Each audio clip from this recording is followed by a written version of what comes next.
No instante em que as propostas de redução da maioridade penal ganham fôlego extra com a instalação da comissão especial que vai examinar o tema, algumas perguntas continuam martelando a cabeça de cada congressista. Com a redução, será que a delinquência juvenil vai diminuir? Adolescentes encarcerados com adultos, junto com adultos, têm chance de ressocialização ou chance de ganhar a profissionalização para o crime de forma mais rápida e efetiva?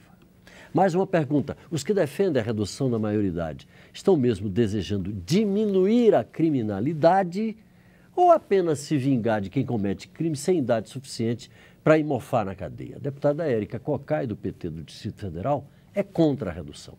Vamos conversar com ela nesta edição do Palavra Aberta.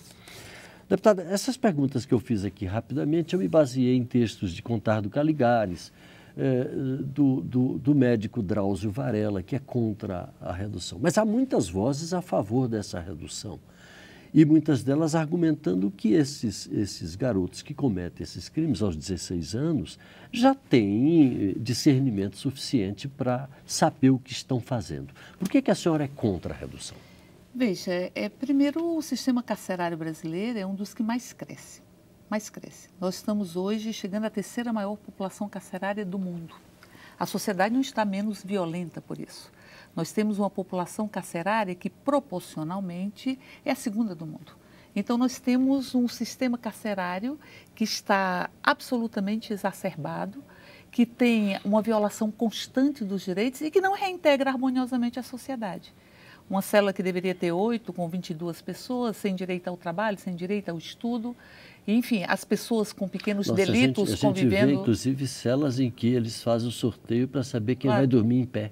Ou então... Porque não tem como deitar todo mundo. Que se compra, né? Que se compra o direito de dormir... De dormir, mas... De dormir em uma cama. De dormir numa cama, porque a maioria tem que ficar em pé. Então, veja, um sistema que a reincidência é mais de 70%. Então, portanto, a sociedade brasileira, ela tem noção, e os parlamentares que defendem a redução da maioridade penal também, têm a noção de que esse sistema carcerário não recupera. Ou seja, que ele é uma escola de crime, que ele aperfeiçoa o crime, porque a grande maioria dos adolescentes que entram em conflito com a lei, entram por crime contra o patrimônio. Entram por furto e roubo, via de regra, para comprar objetos pessoais ou comprar drogas. Mas os objetos pessoais têm um peso muito grande. Numa sociedade que todos os dias derrama na casa deles, que eles têm que consumir para serem respeitados. Uma sociedade que estimula e ao mesmo tempo nega o consumo. Que diz, consuma para eu te respeitar. Porque a coisificação do ser humano é um processo extremamente dilacerador e cruel. E que coloca em xeque a nossa própria existência humana. Então, veja, diz, consuma para eu te respeitar, que faz uma associação... Mas ao mesmo tempo nem oferece os meios para que esse consumo se efetive. Exatamente, e nega o consumo, diz consuma e não dá o direito de consumir. Então veja, esse adolescente tem entrado porque tem signos que foram construídos pela sociedade de poder e de valorização social, que são os signos do consumo. É o tênis, é o tênis de marca, é o celular, enfim. Então, veja, eles entram na vida infracional via de regra por crime contra o patrimônio. E a quantidade de adolescentes que estão em cumprimento de medidas de restrição ou privação de liberdade é muito pequena, é 0,07% dos adolescentes do nosso país. Os homicídios nesse país é por volta de 0,5% que são cometidos por adolescentes. Então se construiu um mito de que a violência é uma violência protagonizada pelos adolescentes. É mito, não é verdadeiro isso. E segundo, de que não há qualquer tipo de punição aos adolescentes. E o Brasil há uma responsabilização a partir dos 12 anos. A partir dos 12 anos, o adolescente que comete algum ato infracional, ele cumpre uma medida socioeducativa. Nós temos 6 medidas socioeducativas. Pois é, deputada, agora, os que veem o adolescente cometer um crime, passar 3 anos numa entidade dessas de recuperação e voltar à sociedade, eventualmente até reincidindo, eles se rebelam e se revoltam contra esse quadro. O que fazer para conseguir compatibilizar esse desejo, que é legítimo, de que haja uma punição efetiva, também com o direito que esses jovens têm de se ressocializar? Olha, há a punição. A punição existe. Dizer que não, que tem uma impunidade, isso não é verdadeiro. Há a punição. Agora, todas as pesquisas indicam que o tempo de 3 anos é um tempo necessário para ressignificar as próprias vidas e interrupção da trajetória infracional. Tanto é que nós temos uma reincidência de menos de 20%. E nas medidas em meio aberto, que pela lei do SINASE, elas são as medidas que deveriam ser priorizadas, porque via de regra elas atingem o adolescente no começo da vida infracional e faz com que ele possa receber a orientação e receber a ação do Estado em contato com a sua família, com a própria comunidade. As medidas em meio aberto, elas chegam a reintegrar até 98%.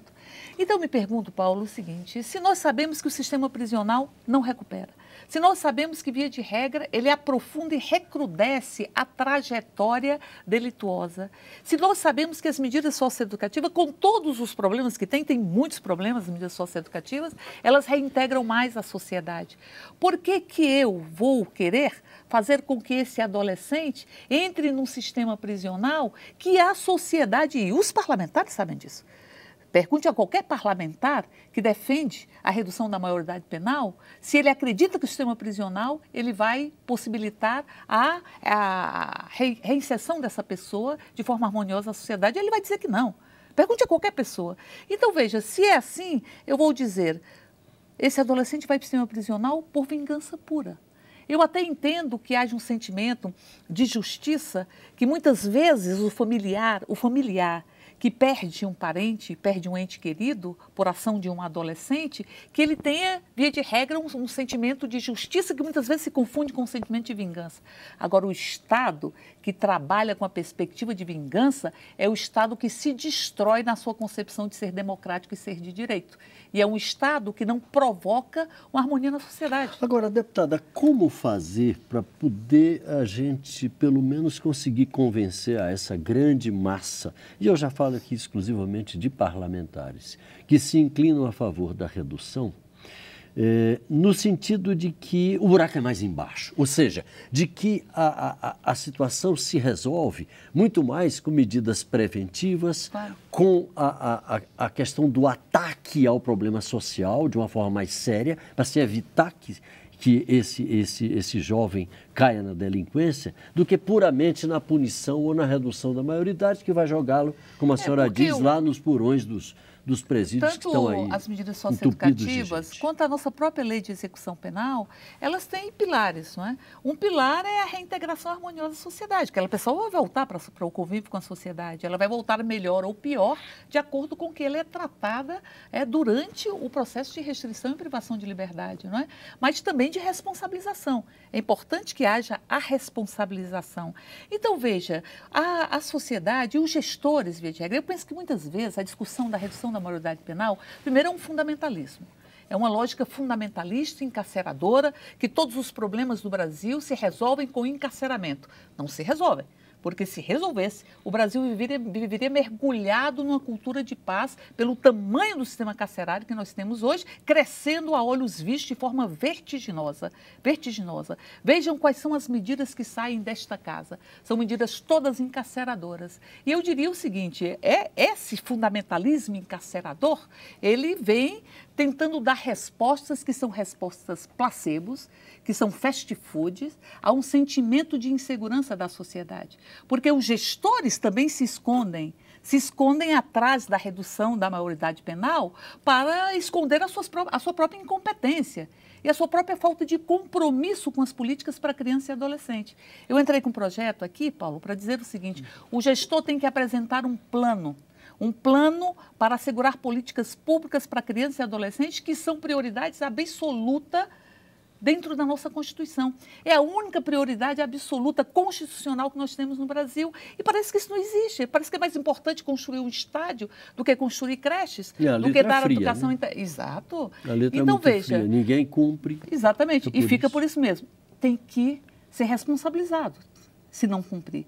Então, nós estamos apresentando que os gestores sejam obrigados a apresentar aos legislativos, seja municipal, seja estadual, seja federal, os seus planos de políticas para as crianças e adolescentes, que tenha que prestar contas da implementação desse plano e que, se de forma reiterada não conseguir mostrar que está dando a prioridade devida às políticas públicas para a criança e adolescente, tem que ser punido. E aí eu digo, quem tem que ser punido são os gestores que se utilizam muitas vezes do recrudescimento das medidas para criar uma cortina de fumaça, tentar dar respostas que eles sabem que são ineficazes para a sociedade e, ao mesmo tempo, se esconder nestas cortinas de fumaças, se esconder da sua incompetência e da sua falta de compromisso. Agora, deputada, só para encerrar, que o tempo está praticamente esgotado, a gente observa uma onda volumosa dentro do Congresso em favor da redução, até porque o discurso em favor da redução da maioridade é muito mais efetivo do que contra, né? Porque ele pega carona exatamente nesse sentimento de vingança que a senhora se referiu. Como fazer para refluir esse movimento e a gente pensar esse tema com um pouco mais de equilíbrio? É claro. Aliás, tem que se pensar com equilíbrio, porque senão vai ter a redução da maioridade penal para 16 anos, aí depois vai ter o quê? Para 15 anos? Para 14 anos? Para 12 anos? E se deixa, inclusive, de recrudescer as penalidades para o adulto que se utiliza de criança e adolescente para o exercício de atividades delituosas. Então, veja, é muito importante que nós possamos tirar da emoção e da construção desse sentimento exacerbado que coloca em risco, inclusive, o Estado Democrático de Direito e que constroem teses que são teses falsas e falaciosas. Eu digo, Paulo, que me assusta muito o fato de um deputado, de um parlamentar desta casa ir para os jornais e dizer que tem criança que nasce para matar.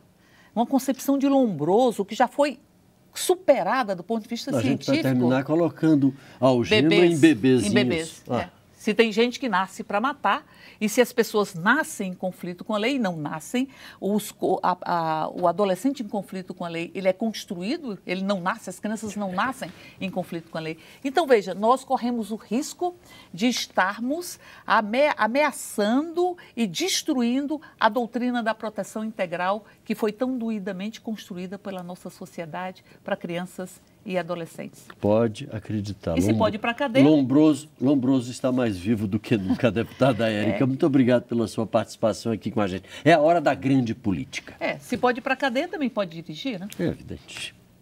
A você de casa, obrigado pela audiência, um grande abraço. A gente continua acompanhando esse tema. E até a próxima.